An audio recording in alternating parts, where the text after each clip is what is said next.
All right, welcome back, guys. So I've been testing out the Anbernic RG505 for about the past week now, and I have a lot of opinions. A lot of them positive, maybe even enough to make this my new favorite portable handheld. But before we get to that, let's go over some specs. So this thing starts at $157 with 3 different color configurations: gray, yellow, and turquoise. They let you add 128 or 256 gigabytes of storage, making the prices $173 or $188 respectively. And those prices are significant because Anbernic is known, especially after the RG552, for making their devices way too expensive, especially for how low powered they are. And after that, some people, including myself, viewed Anbernic with a little bit of discontent because we were worried that they would price their next few devices way too high. And we were kind of right with the Win600, but after that, especially with the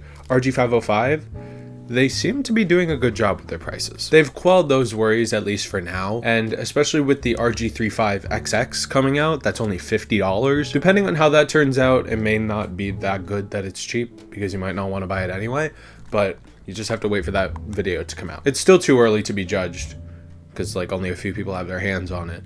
But once those videos come out, it'll be a good test to see if Anbernic has really changed their ways with their pricing and making good products. This thing has a 4.95 inch OLED display at 960 by 544 resolution, which is technically a lower quality screen than the Retroid Pocket 3 Plus, but that one isn't an OLED display, so the colors won't look as nice on it. It uses a Mali G52 GPU and a Unisoc Tiger T618 CPU, and if those sound familiar, it's because those are the same exact internals from the Retroid Pocket 3 Plus. It has 4 gigabytes of RAM, 128 gigabytes of internal storage, and a 5000 milliamp hour battery. It has 2 stereo speakers on the bottom with a power button and an SD card slot in the middle. The top has 4 shoulder buttons with a headphone jack and a USB-C port in between. It has Hall sensing joysticks and volume buttons on the side. The front looks familiar if you've seen a device like this before, but they actually have the start and select buttons in the correct place. Retroid. Talking about hardware, the buttons feel nice. They aren't that clicky, and they kind of feel shallow, but they don't feel any more shallow than the buttons on the 3 Plus do, so it's not that bad. And they also feel really nice anyways, so it's not that big of a deal. The D-pad isn't anything extraordinary, but it feels nice. It works really well when playing 2D games and even 3D games that utilize it somewhat. I do prefer the clickier style of the D-pad on the 3 Plus, but this one works great for what it is. The joysticks feel really nice, and they don't stick out too much from the shell, which is really nice, especially if you like put it in your pocket or something. It can fit really well without you worrying about damaging the joysticks. They aren't uncomfortable to use as they kind of sit in the perfect spot. They sit like far enough down on the device to where you have to reach your hands down, but the design of the device, like the flat sides, makes it very easy to just reach your hands down and use them. Even in games that really utilize the joysticks, they aren't uncomfortable to use. The flat sides make it really easy to reach down or position your hands differently if you're playing a game that utilizes the joysticks more than the D-pad. Speaking of the design, I really like it. I know some people may think it's uncomfortable or think it's weird that the design's very flat, but for a device that can play up to N64 and GameCube, I think it works well for using the joysticks. I think it's nice to be able to use the joysticks without it feeling too uncomfortable.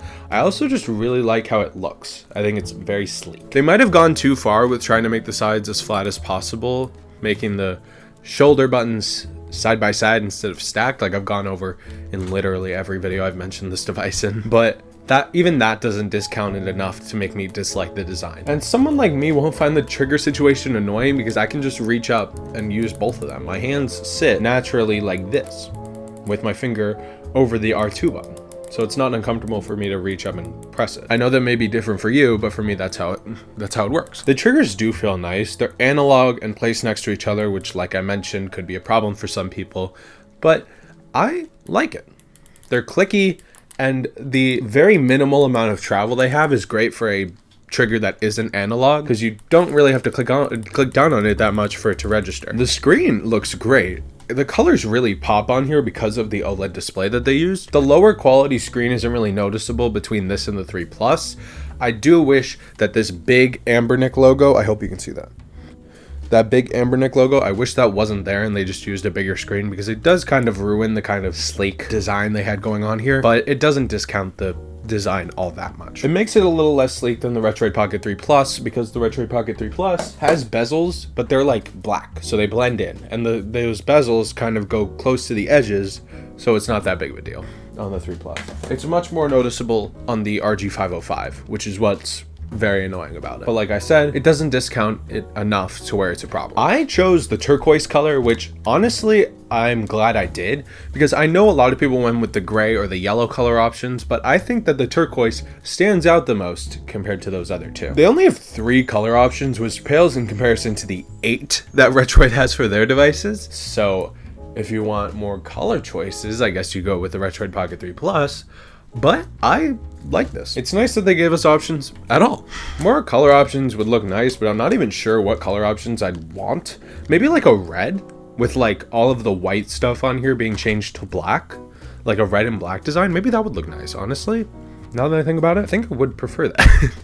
Like a nice dark design, that would look really cool. Hopefully they offer more color options in the future, but looking at the 3 color options they provided for the RG35XX, that doesn't make me very hopeful. The software they give you is actually not that bad. It's just base Android, but I mean, it's not bad.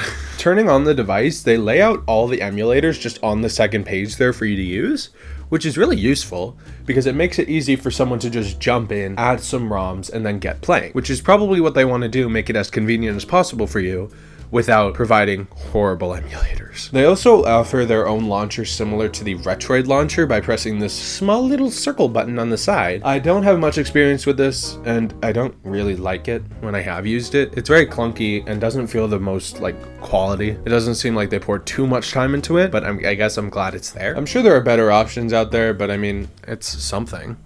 I mean, I guess it's good that they made it in the first place. Maybe if they refine it enough over the next few products they make, it'll be as good as the Retroid launcher is, or like if they do something cool and make it unique, maybe that'll look good, but I'm not that hopeful. It's not horrible, like I said, but it's not the most aesthetically pleasing or smooth thing I've ever used. Something that was a big deal from some of the reviewers who made a video about this before I got my hands on it and before it really launched is there was no Google Play support, like Play Store support at the time of reviewing. And that was a big downside because it's really useful to go on the Play Store and download like Android games and emulators and like base versions of emulators, but they were unable to do that because there was no Play Store support. But Anbernic did add Play Store support, which I'm really glad they did, because why would you want an Android device without the Play Store? They had 2 other Android like APK downloaders, but neither of them are as good as the Play Store is, so I'm really glad that they added the Play Store before launch. The Play Store is the superior store anyway. I'm pretty sure you can trust the Play Store to give you a good app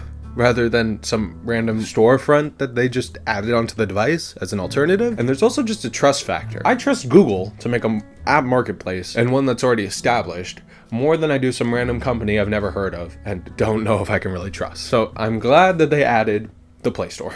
All of the apps that they pre-installed being pre-installed, whether they did it legally or not, is really useful because like I said, someone could just put on their ROMs and get into the games, which is what I did. I put my ROMs in, opened up the corresponding apps, and voila, I was able to play. Now, when talking about emulation, it's not the most exciting thing in the world because, like I said, CPU and GPU and RAM are the same exact as in the Retroid Pocket 3 Plus. So if you've seen any gameplay of that, you've seen how it runs basically the exact same. It comes with emulators pre-installed. It didn't have the pre-installed Dolphin for handheld emulator like the Retroid Pocket 3 Plus did, but Retro Game Corp's put that app, like the APK file, up on his website. So if you want to go download that, you can go to his website and download it. I'll leave a link in the description. So you can put it on this device, it just doesn't come pre-installed. This thing is really good at 2D and even some low-end 3D stuff. I wouldn't say that all GameCube games are compatible, but most are. Like a lot of them are at full speed, and then even some that aren't, you just have to lower the resolution on the Dolphin for handheld emulator, which makes them run at full speed. Like I said in my 3 Plus review, I don't think it's really worth it to make the resolution anything less than like 0.8 or 7 times, just because I don't like sacrificing the image quality, but I mean, it's up to you. Now, not everything about this is all sunshine and rainbows. There are some issues with that. I want to point them out. Now, I haven't really experienced any of these issues. I haven't run into any of them, but they are issues and I want to bring them up because this is a review about this device. This doesn't have support for HDMI out, not through the USB-C port on the top, not through any micro HDMI port like the Retroid Pocket 3 Plus has. It doesn't have video out at all, which could be seen as a downside to some. I don't really care, but to some, it could be a downside. There's also no other option for any operating systems besides Android, so like no Linux, which could have been helpful in terms of emulation, but like I said, not that big of a deal to me. But to some people, it could actually matter. These don't affect me, but it's just kind of weird that they omitted them. Like, why did you omit video out? Like, maybe Linux, like, or operating systems I can, like, be okay with, but this is $7 more than the Retroid Pocket 3 Plus. The Retroid Pocket 3 Plus had video out. So why did you omit that? Any of the downsides relating to power in terms of this device are also present on the Retroid Pocket 3 Plus. So if you want to see some emulation tests, go find those. But I do actually have a pretty positive view of this device. So let's talk about my favorite things as we close out the video. So I really like this thing. The D-pad, joysticks, and triggers all feel really nice. The screen looks nice, and it's comfortable to hold and use for long periods of time. The battery is big and lasts a long time, especially if you're not playing power-intensive games. I haven't had it die on me yet. It's great for short bursts of gaming, but even if you play it for long periods of time, you shouldn't run into any battery issues. I think if you are planning on buying this, the only thing that should stand in your way is the Retroid Pocket 3 Plus. But there are a few factors that you have to consider when considering the two. If your hands are smaller and you don't want to reach for like these two buttons, then maybe you want to go for the 3 Plus. If you don't like the big chunky design, you like the more thin design of the 3 Plus, you might want to go for that. But I think I might like this more than the 3 Plus, just because I like the bigger design, I like the chunkier design, I like the flat sides, I like how comfortable it is to hold, and I don't even mind the big bezel in the front. And the company didn't release two models of the same device within like 2 months of each other. But Anbernic did release like 10 devices this year, so do with that what you will. But yeah, I really like this thing. Everything about it really appeals to me. There's nothing I really hate about this thing. The stacked shoulder buttons and the logo, the big bezel, are annoying, but they're not enough to ruin the device for me. I still really like it. This thing is great. It's probably my new favorite handheld emulator under $200. It's probably the one I'd recommend for anyone looking to get one under $200. Get one if you like the design and don't mind that it's considerably taller and thicker than the Retroid Pocket 3 Plus. It still fits in most men's pockets. I don't think women have pockets. That's what I've been told. So if they do, then all of my friends are lying to me. All right, guys, thanks for watching. I'll see you in like 2 or 3 days for my Christmas vlog 2022, and I don't think that'll be my last video of 2022 just because I don't know when my RG505XX is coming in. But if that does come in after the new year, and I know my Christmas vlog is going to underperform heavily, so if you like this video, comment, like, and subscribe. I'll see you in the new year, unless my RG35XX arrives. My RG35XX should hopefully arrive within the next week, but I can't make any promises. Happy New Year. Have a safe and happy holiday if you celebrate the holidays. And if you don't plan on watching my Christmas vlog, which I mean is perfectly fine, then I'll see you in the new year or whenever that device arrives. Bye-bye.